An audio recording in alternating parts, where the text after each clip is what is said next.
السلام علیکم بچوں، آج ہم عقیدہ رسالت کے بارے میں پڑھیں گے اور یہ سمجھیں گے کہ اس کا ہماری زندگی پر کیا اثر ہے۔ آج ہم کریں گے ریڈنگ۔ عقیدہ رسالت۔ رسالت کے لغوی معنی پیغام رسانی یا پیغام پہنچانا کے ہیں۔ شریعت کی اصطلاح میں اللہ تعالیٰ کا کسی برگزیدہ اور منتخب کیے ہوئے بندے کو انسانوں تک اپنا پیغام پہنچانے کے لیے بھیجنا رسالت کہلاتا ہے۔ جس ہستی کو اللہ تعالیٰ اپنا پیغام کی تبلیغ کے لیے اپنی مخلوق کی طرف بھیجتا ہے اسے رسول کہتے ہیں۔ اب بچوں دیکھیں، رسالت کے لغوی معنی ہے پیغام پہنچانا ہے۔ اب شریعت کی اصطلاح میں رسالت سے مراد کیا ہوگی؟ رسالت سے مراد ہوگی کہ اللہ تعالیٰ اپنے منتخب اور برگزیدہ بندوں کو انسانوں تک اپنا پیغام پہنچانے کے لیے بھیجتا ہے۔ ان بندوں کو کیا کہتے ہیں؟ رسول کہتے ہیں۔ اب رسول اللہ تعالیٰ کا پیغام لوگوں تک پہنچاتے ہیں، انہیں صحیح راستہ دکھاتے ہیں۔ اب اگلا پیرا دیکھیں، اسلام کے قائد میں توحید کے بعد عقیدہ رسالت کا درجہ ہے۔ اب اسلام کے قائد میں جو توحید کا درجہ ہے، اس کا مطلب کیا ہوگا؟ اسلام کے قائد میں توحید کے بعد عقیدہ رسالت کا بہت زیادہ اہم مقام ہے۔ اب انبیاء کرام علیہ السلام اللہ تعالیٰ اور اس کی مخلوق کے درمیان سفیر ہوتے ہیں۔ اب انبیاء کرام اللہ تعالیٰ انسانوں کے درمیان کیا ہوتے ہیں؟ سفیر ہوتے ہیں۔ اللہ تعالیٰ نے ابتدا ہی سے انسانوں کی ہدایت اور رہنمائی کا انتظام فرمایا ہے، اور یہ ہدایت اور رہنمائی اللہ تعالیٰ کے انبیاء کرام علیہ السلام کے ذریعے سے مہیا کی گئی ہے۔ اب دیکھیں بچوں، انبیاء کرام علیہ السلام انسانوں کے درمیان کیا ہوتے ہیں؟ سفیر ہوتے ہیں۔ اللہ تعالیٰ نے شروع ہی سے انسانوں کی ہدایت اور رہنمائی کا انتظام فرمایا تھا، اور یہ رہنمائی انبیاء کرام کے ذریعے ہم تک دی گئی ہے۔ اب آگے دیکھیں بچوں، انبیاء کرام اپنے معاشرے کے پاک اور بے حد نیک انسان ہوتے ہیں۔ اب بچوں، انبیاء کرام عام انسان ہوتے ہیں ہمارے جیسے ہی، لیکن وہ بہت زیادہ نیک، سچے اور پاکیزہ کردار کے مالک ہوتے ہیں۔ اللہ تعالیٰ ان پر وحی کے ذریعے سے اپنے احکام نازل فرماتا ہے۔ نبوت اور رسالت کا سلسلہ حضرت آدم سے شروع ہوا اور حضرت محمد صلی اللہ علیہ وآلہ وسلم پر آ کر ختم ہوا۔ اب نبیوں کا سلسلہ جو ہے وہ حضرت آدم علیہ السلام سے شروع ہوا اور حضرت محمد علیہ السلام پر آ کر ختم ہوا۔ اسے عقیدہ ختم نبوت بھی کہتے ہیں۔ اس کا مطلب یہ ہوا حضرت محمد صلی اللہ علیہ وآلہ وسلم کے بعد کوئی نبی یا رسول نہیں آئے گا۔ آگے دیکھیں، تمام انبیاء کرام علیہ السلام کی بعثت کا مقصد انسانوں کے اخلاق کی اصلاح اور انہیں اللہ تعالیٰ کی بندگی کے طریقے سکھانا تھا۔ اب بچوں دیکھیں، تمام انبیاء کرام کا بعثت کا مقصد تو یہی تھا کہ وہ لوگوں کی اصلاح کریں، انہیں اچھے اخلاق سکھائیں، اللہ تعالیٰ کی عبادت کا صحیح طریقہ بتائیں کہ اللہ تعالیٰ نے جو اللہ تعالیٰ ایک ہے، حضرت محمد صلی اللہ علیہ وسلم اللہ تعالیٰ کے آخری رسول ہیں۔ یہ سب کچھ باتیں کس کے ذریعے ہمیں پتہ چلی؟ انبیاء کرام علیہ السلام کے ذریعے۔ اللہ تعالیٰ نے جتنی اقوام پیدا فرمائی، ان سب کے لیے نبی اور رسول مبعوث فرمائے تاکہ وہ ان اقوام تک اللہ تعالیٰ کی طرف سے ہدایت کا پیغام پہنچا سکیں اور ان کی رہنمائی کر سکیں۔ تو بچوں، کیا اس کا مطلب ہوا اللہ تعالیٰ نے جتنی بھی قوم اس دنیا میں بھیجی ہے، جیسے حضرت نوح علیہ السلام کی قوم، حضرت ابراہیم علیہ السلام کی قوم، حضرت عیسیٰ علیہ السلام کی قوم، حضرت موسیٰ علیہ السلام کی قوم، اللہ تعالیٰ نے سب کے لیے نبی اور رسول فرمائے تاکہ اللہ تعالیٰ ان لوگوں کو ہدایت آ سکے، رہنمائی اللہ تعالیٰ نے ہمیں اپنے انبیاء کرام علیہ السلام کے ذریعے دی تاکہ ہم اللہ تعالیٰ کے بتائے ہوئے طریقوں پر چل سکیں، دنیا میں بھی کامیاب ہوں اور آخرت میں بھی کامیاب ہوں۔ اب آگے دیکھیں، ارشاد باری تعالیٰ ہے ترجمہ۔ بے شک ہم نے آپ صلی اللہ علیہ وآلہ وسلم کو حق کے ساتھ بھیجا ہے، خوشخبری دینے والا اور ڈرانے والا رسول بنا کر، اور کوئی امت ایسی نہیں ہوئی جس میں کوئی ڈرانے والا نہ گزرا ہو۔ آگے دیکھیں، اللہ تعالیٰ نے انبیاء کرام علیہ السلام کو بہت سی خصوصیات عطا فرمائی۔ ان کو اللہ تعالیٰ کی طرف سے وحی کی صورت میں علم و حکمت سے نوازا جاتا ہے، اور عام انسانوں میں ان کی کوئی مثال نہیں ملتی۔ نبی اور رسول اگرچہ انسان ہوتے ہیں، لیکن اپنے مرتبے اور عقل و فہم کے اعتبار سے تمام مخلوق سے بلند ترین مقام پر فائز ہوتے ہیں۔ اب اس کا کیا مطلب ہوا؟ اللہ تعالیٰ نے انبیاء کرام علیہ السلام کو بہت زیادہ خصوصیت عطا فرمائی۔ ہوتے تو وہ انسان ہی ہیں، لیکن ان میں خصوصیات بہت زیادہ ہوتی ہے. وہ نہایت اللہ تعالیٰ کے عبادت کرنے والے ہوتے ہیں، اللہ تعالیٰ سے ڈرنے والے ہوتے ہیں. اللہ تعالیٰ نے ہر وقت اللہ تعالیٰ کی عبادت کرتے ہیں، سچے ہوتے ہیں، نیک ہوتے ہیں. اور اللہ تعالیٰ نے ان کو وحی کے ذریعے علم و حکمت سے نوازا ہے، اور عام انسانوں میں ان کی کوئی بھی مثال نہیں آپ لوگوں کو مل سکتی.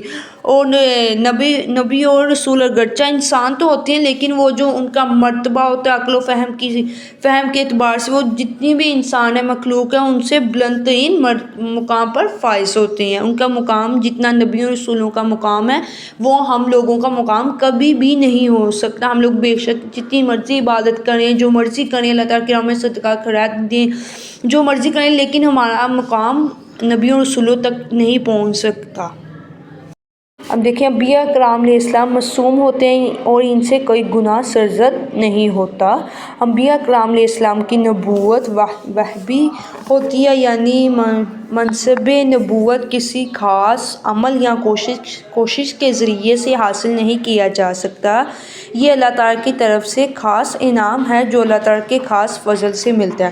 اب بچوں، انبیاء کرام علیہ السلام معصوم ہوتے ہیں، یعنی وہ گناہوں سے پاک ہوتے ہیں، ان سے کوئی گناہ بھی سرزد نہیں ہوتا. اللہ تعالیٰ نے انہیں خاص طور پر چنا ہوتا ہے تاکہ وہ لوگوں کو پیغام صحیح طریقے سے پہنچا سکیں.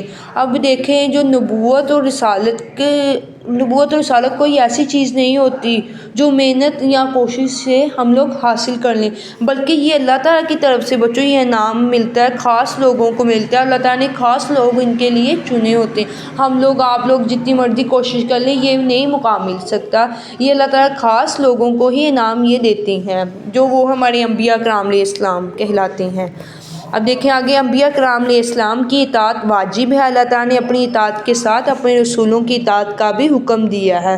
اب بچوں، انبیاء کرام علیہ السلام کی اطاعت کرنا سب پر واجب ہے. اللہ تعالیٰ نے اپنی اطاعت کے ساتھ اپنے رسولوں کی اطاعت کا بھی حکم دیا. اب دیکھیں اس کا کیا مطلب ہوگا، جو اللہ کا حکم ہے وہی رسول کے ذریعے سے ہمیں ملتے ہیں، اس لیے ہمیں دونوں کی بات ماننی چاہیے.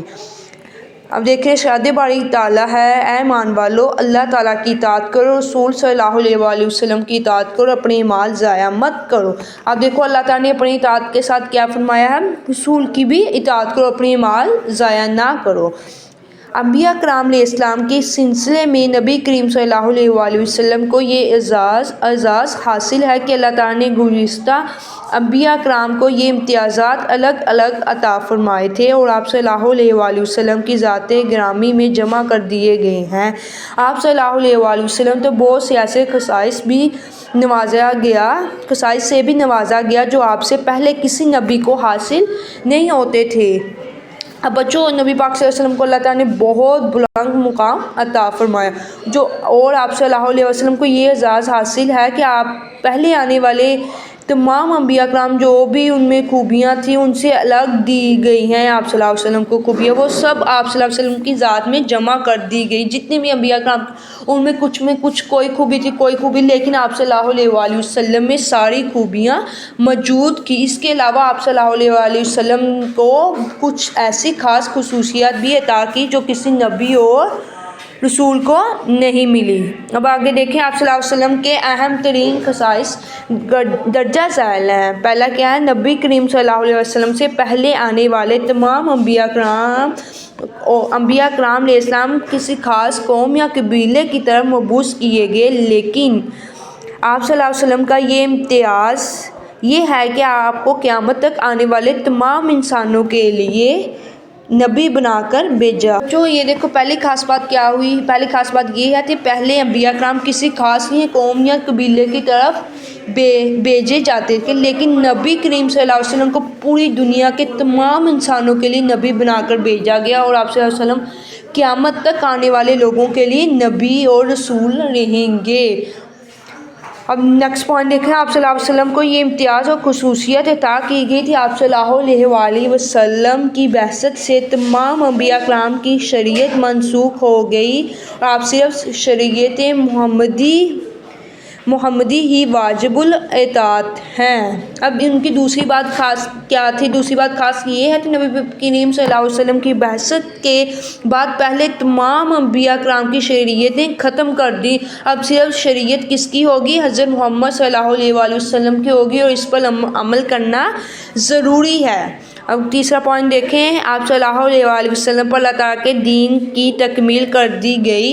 ارشاد باری تعالیٰ ہے، آج کے دن میں نے تمہارے لیے تمہارا دین مکمل کر دیا اور تم پر اپنی نعمت پوری کر دی اور تمہارے لیے اسلام بطور دین پسند کر لیا۔ اب تیسری خاص بات یہ ہے کہ اللہ تعالیٰ نے نبی کریم صلی اللہ علیہ وسلم پر دین اسلام کو مکمل کر لیا، یعنی اب دین میں کوئی کمی باقی نہیں رہی اور یہ مکمل اور آخری دین ہے۔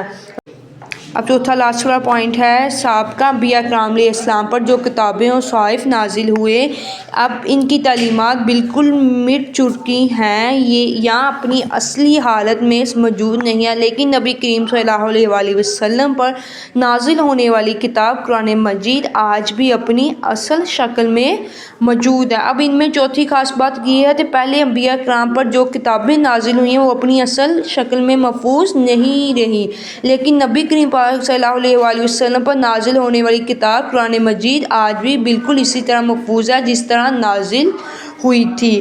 اب بچوں، ہمیں ان تمام باتوں سے یہ سبق ملتا ہے کہ ہمیں نبی کریم صلی اللہ علیہ وسلم کی پوری طرح اطاعت کرنی چاہیے، ان کی تعلیمات پر عمل کرنا چاہیے اور اپنی زندگی کو اسلام کے مطابق گزارنا چاہیے۔ میں امید کرتی ہوں آج آپ لوگوں کو یہ میرا لیسن سمجھ میں آیا ہوگا۔ Thank you so much.